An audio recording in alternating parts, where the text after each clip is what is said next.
Hello and welcome to our show for the love of animals. We're so glad you joined us today.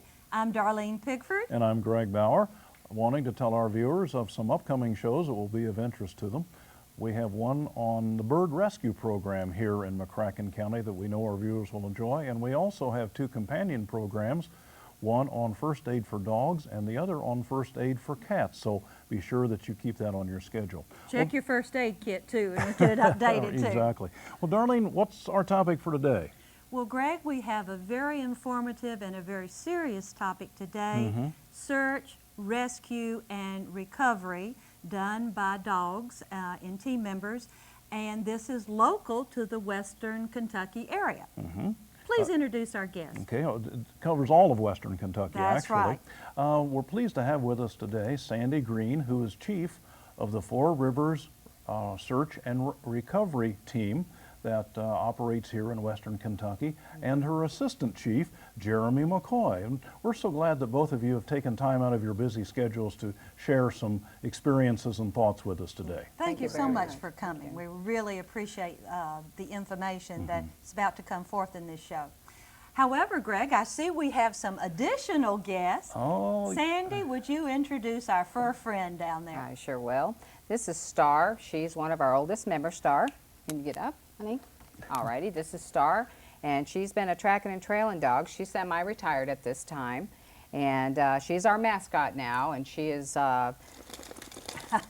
She's a beauty. Thank you. Yes, she is. And she's your dog? This is my dog. All of our dogs are our own. We train our dogs from very young ages. Some start a little bit older, but this is Star, and she's been in the parade, the Paducah McCracken County parade with us, and she's doing quite well. And like I say, she's one of our canines. And that vest she's wearing? This vest was done with a fundraiser through Baur County Schools, which we're very proud to say that they bought these vests through their fundraisers. And they use this. We use these with them on search and rescue so that the dogs can be seen, just like our orange. Like yours, right. Can be identified. Right. And behind the scenes here, we have another guest.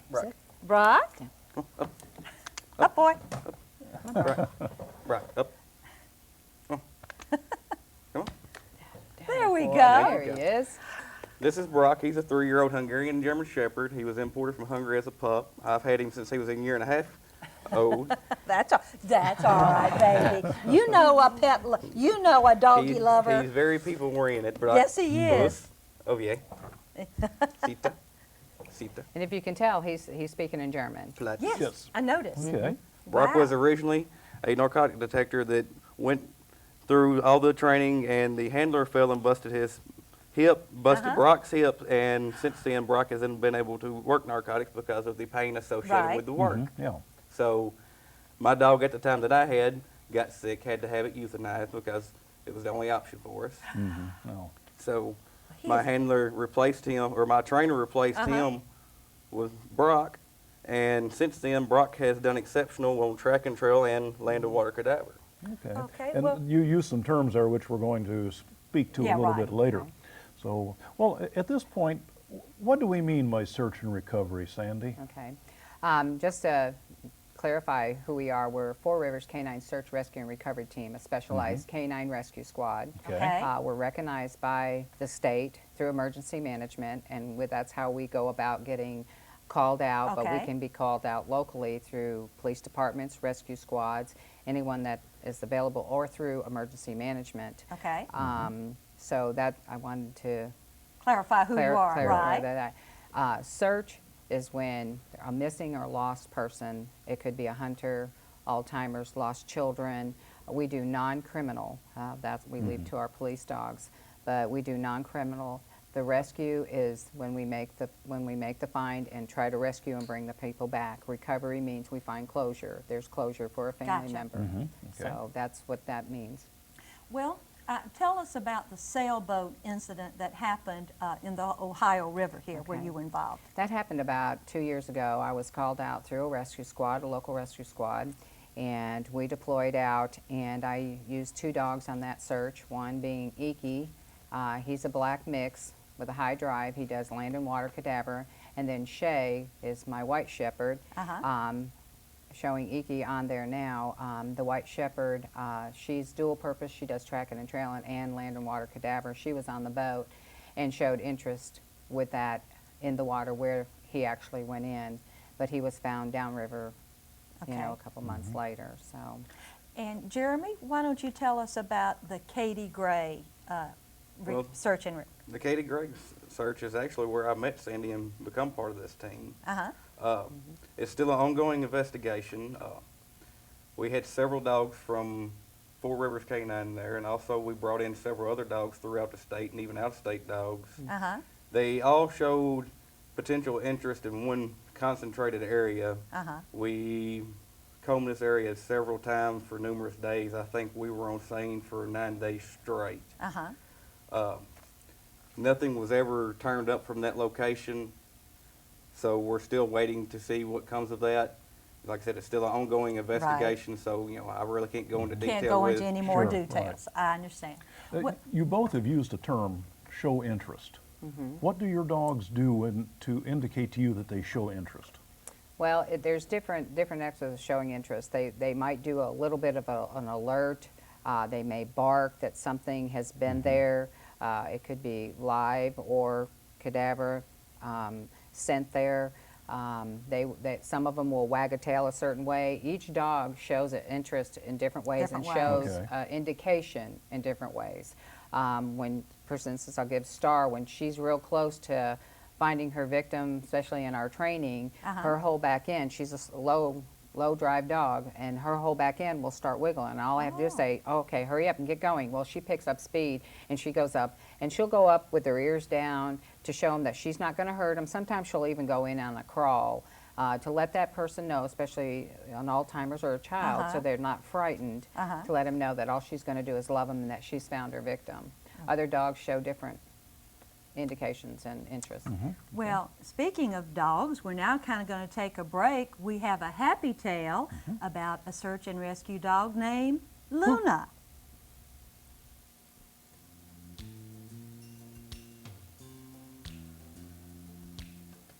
Hi, my name is Luna.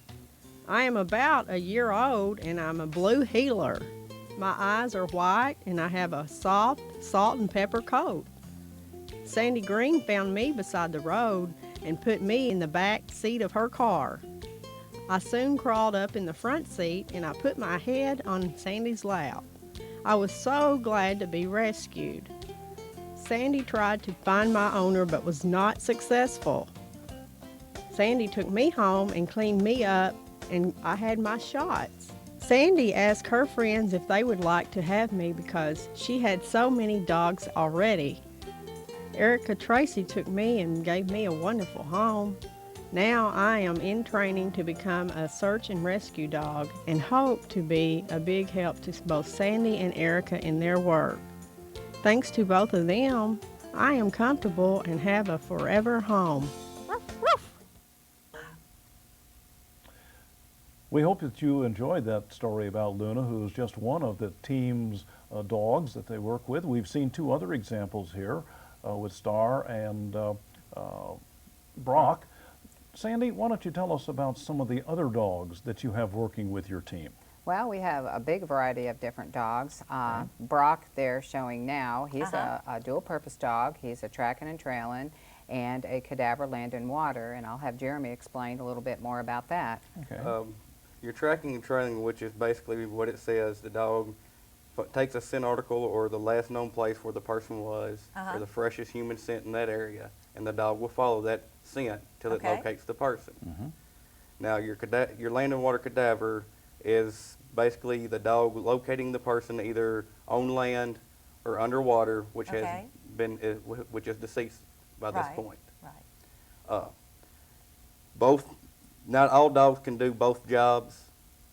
You know, not all dogs can be a track, trail, and cadaver, and not all dogs can do land and water cadaver. It takes very special dogs to do the land and water. All righty. Okay. How do you make the determination then in your training? What tells you that a dog would be better at either one? It's basically trial and error with a dog. A lot of experience, Yes, right? a lot of training. experience, and starting at a very young age. We try to start working them at 7 weeks old, and like we will just look at their attitude, you know, what kind of drive they have. With me, I'll, you know, use a little bit of scent, and scent can be a variety of different things from a human, even from the hair to the teeth, simple little things by putting it in front of them and see if they show any type of interest. So that's how we start. I start working the young pups. So, and if they show no interest, they'll just hobble away. Okay. And then normally, when I'm picking a pup, normally I go for the one in the litter that is the most destructive, high strung that nobody wants. Yeah. Because that's one usually easiest trained. I'm for the for a job. underdog. Right. This pup is Okay. showing now. Oh, how cute. He's a little corgi, Uh-huh. and his name is Zoe, and he is owned by Mandy Wiest and Jeremy McCoy, which they're training this little one to be a confined space dog. Okay. And I'll let Jeremy talk about that. Confined space, Zoe, like she said, is a Pembroke Welsh Corgi. We're training her for disaster areas such as earthquakes, tornadoes, even World Trade Center scenarios. The larger dogs can't get into the collapsed rubble Okay. and into the smaller spots that Okay, the small that dogs can, and they can go in and find the victim and indicate within or come back to us and indicate that, you know, they have Someone there. someone there.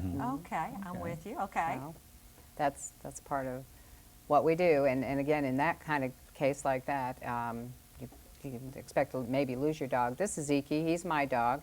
He is also, he's a cadaver dog, land and water. He has a couple fines or closures on his record. So, Okay. and he's a mixed breed, and strange name, but I love him to death, and he's one of mine. So. Okay. And like Sandy just said, Iki is a mixed breed. The first two, they are purebred dogs. It doesn't matter what breed the dog is, but we've found that the herding groups and the working group dogs are best suited for this line of work because they have the drive and the stamina and the willingness Okay. to work. All right, now you said herding and Working group. herding and working group. Right, which are normally your shepherds or Okay. you know, Labradors, Right. corgis, blue heelers. just different breeds, but it doesn't mean it has to be a Pacific breed. It can be a mixed breed like Iki is, and or it can be a bloodhound like I have Daisy, and she has her papers and was donated to me just for search and rescue.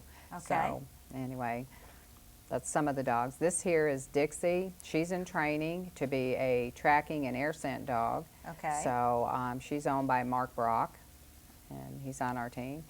This is Maggie, and she is also a tracking and trailing dog. She's one of our SAR-ready dogs, what we call a dog ready to be in the field. She's owned by Mandy Wiest, and this is Puka Moose, which is our doggy trail. This is the one that someone dropped off at my house.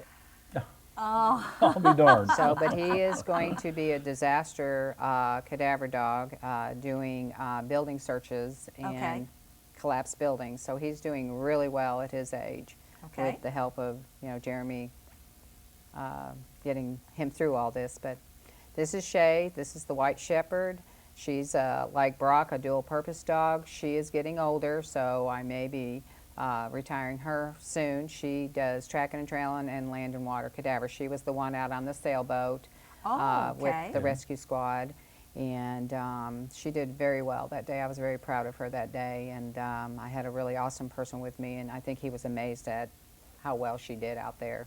So I was really proud of her that day. So this is Rambler, and he is a mix. He's red bone and bloodhound, and this was at a seminar that we were at, and he is owned by Glen Ann Free, and she's one of our senior members on the team and our treasurer. This is Star, which you just saw earlier.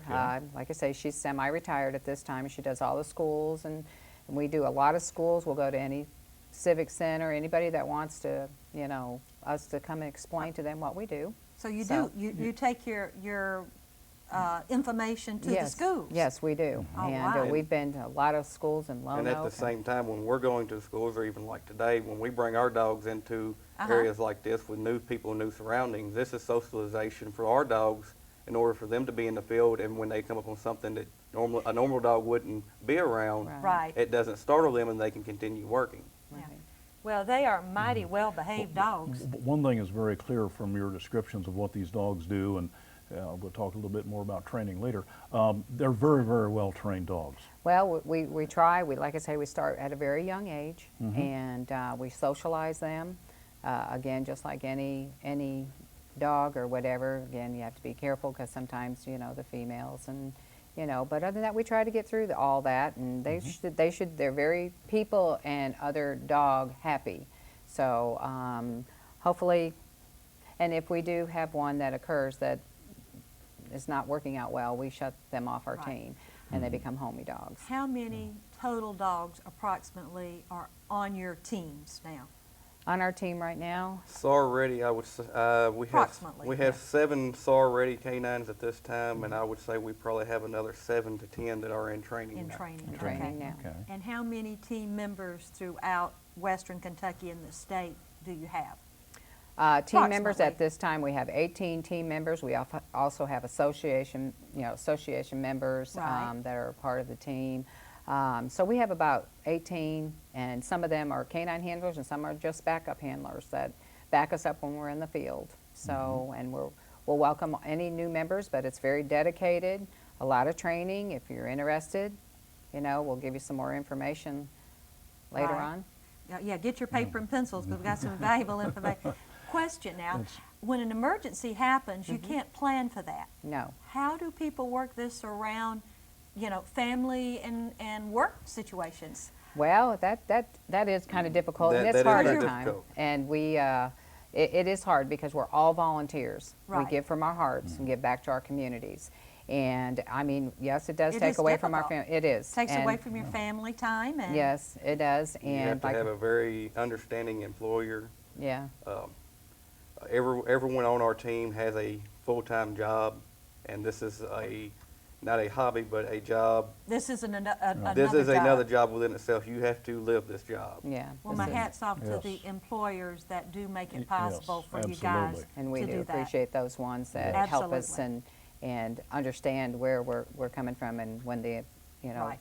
the employee has to go on a call with us again, reminding everybody that most of the people on our team do tell their employers Oh, you have what to, they're right. Yes. involved in. Right. Some can go, some can't. Most of the time, there's always Jeremy and I on scene, always, and That's a full-time job. it is. It's but it's rewarding. Oh, absolutely. All the training and hard work that we put into this, just that one find or Yes. closure for a family is just all the reward our team ever Well, wants. The Quite one, a- the quite a one mission service. accomplished. Right. Yes. Well, on a lighter note, we talked about Puka Moose. Puka Moose, just All a right, moment we or two have a ago. happy tale now about a search and rescue dog named Puka Moose.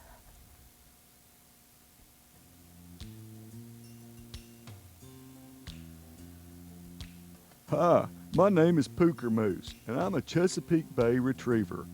One day, about a year ago, Sandy Green found me among the garbage cans on her back porch. I was just a puppy, but when my eyes met hers, I knew that we were meant for each other.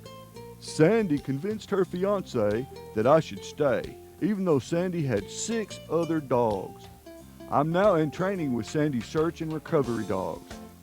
At the beginning, Sandy named me Puka, but her team members convinced her to change my name to Puka Moose. As a result of my training, I have become a disaster, confined space, and cadaver land-water dog. I am not sure I understand all of that, but Sandy's very proud of me. Thanks to Sandy, I have a forever home and feel that I am helping the team. Puka Moose is really an interesting dog, isn't he? Isn't he, though? We enjoyed that little story about him. One of the regular features that we've been having on our programs is a poem by Pam Wells, and she's written one especially for this program today called Valiant Dogs. So let's give a listen to Pam and her poem. Valiant dogs, his muddy paws climb the hills as Ben leads them through the rain. Tired and sore and hungry too, he works beyond his pain. He knows the child is lost and scared as he searches through the night.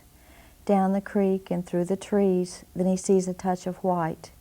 Ben's eager heart helps give him strength to search through mud and glass. as the morning sun peeks through the trees onto a patch of grass. The sleeping child, alone and cold, wakes up and starts to cry. Ben runs to warm the frightened boy as the sun lights up the sky. Cheers ring out and prayers are said to thank our Lord above for valiant dogs with warrior hearts and a never-ending love. That was a beautiful poem that Pam wrote for this particular show. And Pam, of course, as many of you know, is involved in humane education, and you can contact her at area code 270-575-3822 or at petlicks@yahoo.com, her email address. Pam, thank you so much for your Yes. contribution to this program. We really do appreciate it. Well, Greg, let's return to search, rescue, and recovery by our guests here. Okay. I understand now you do not receive any funding from the state, right? No, not at this time. We receive no funding. All of our funding is through contributions and donations, and Out of your pocket. and a lot, mostly out of our pocket at this time. All of our gear and equipment that we has basically have been through fundraisers that the Ballard County School did for us for our vests that the dogs have on. The helmets, basically, we've earned some money and went together and got our helmets, which there's a picture. A few corporate sponsorships. Yeah. We've had a few Okay. corporations sponsor a little money here and there when they Right. could. You know. And there are a few grants available here and there that we have applied for, but it's just a matter of whether we get drawn out of the hat to get them. I Yeah. see. But there was one particular story, Sandy, we'd like you to share with us about a little girl And a garage sale. in a garage Yes, sale. there was a little girl that had an interest, had heard about it through the Ballard County Schools, and a good friend of mine named Julie Thomas. And she decided there was a lady down the street that was moving, an elderly lady, and donated all of everything she had left over at her house to do this as a project, because she's with 4-H, but she donated part of the funds to us and another to another group that she was doing. But I thought this was such a blessing, because Yes. this little girl did this all on her own, and she Wow. wanted to make a difference and help get some money for us to get some more gear and equipment that we desperately need. So we're working on getting some more vests for the dogs through her contribution, and we're hoping that this will inspire maybe some other kids that will help us out, and that way we can train more dogs and rescue more dogs. And she was just an awesome little girl that did this for us, and she's out of the Ballard County area. Well, Sandy, can you tell us what's her name? Her name is Shelby Jo Wint, out of Ballard County, Kentucky. So I'm really Is that proud Kevel? of this little Kevel, and very, very proud of her. So very proud. That's a great story, Sandy. And if other people would like to make donations or contributions, tell us how they can contact you, Okay. please. They can contact the Four Rivers Canine Search Rescue Recovery Team, a specialized canine rescue squad. For donations, you can send it to the Four Rivers Canine, 2631 Kaler Mill Road, and that's in Simpsonia, Kentucky, 42082, or they can call me on my cell at 270-564-0247. And if we're looking for volunteers, if you have that drive like our canines do and have the time, and we'd love for you to call or volunteer with us and start training with us. Well, that's wonderful, and Yes. so we'll repeat that information towards the end of our program. Okay. Sandy, in order to do this, there must be an intense training, not only for the dogs, but for your team members. Yes. Uh, there is. Educate us about what you go through in order to be a successful team. Okay. We start our dogs really young, and we do a lot of seminars, and for each individual person. I'll let Jeremy talk a little bit more about the training that we do at this time. He's also our training officer. Okay? The training with the dog starts at an early age. Depending on the dog, it usually takes an average of a year of training to have the dog ready for a search mission. Okay. Some dogs it takes a little less time, some dogs it takes more. It just depends on the dog you're training and what you're training it for. Okay. Most of our handlers or backup personnel have either been involved with or are still involved with other branches of emergency service, whether it be fire, police, Okay. military. But it takes a lot of time, and there are certain classes set by the state that we have to have in order to function as a team, in order to be qualified to be in the field as a searcher. Okay. It takes an average about 35 to 40 hours a week to train with a dog. So, you know, it's not a thing you can just put the dog outside once you get it trained. And All right, now wait a minute, repeat. It takes how many hours a week? we train about 35 to 40 hours a week with each dog. Oh, heavens. Personally, Wow. you know, that's on top of our regular jobs. Oh, I know, I mean, It's a lot. you must create a new clock. We're still trying to find that 25-hour day and 8-day week. Okay, okay. Some of us Yes. start very early, like I do, because of the way my job is set. I'll either get up, you know, anywhere between 4 or 5 o'clock in the morning, and I might take one of the dogs each day and do either obedience or set things out to help train for the next morning, the night before. So each one of us train a different way. Then we train as a team every week, or have a business meeting or something. So it is a very dedicated, you know, responsibility to be on a team, even though it's all volunteer.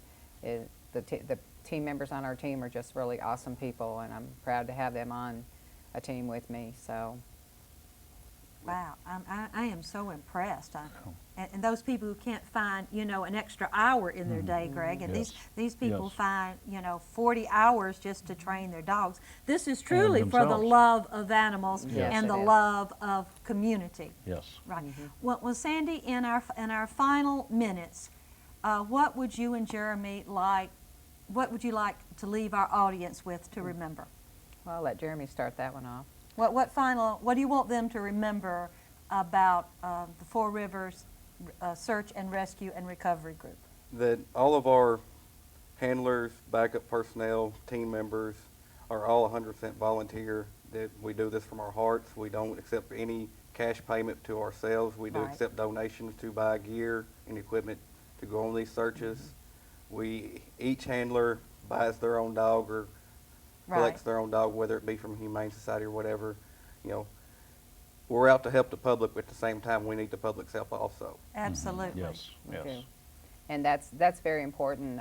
Again, the monies that are donated to our team buy gear and equipment that's desperately needed at this time for us. So just like I say, an example is our helmets alone.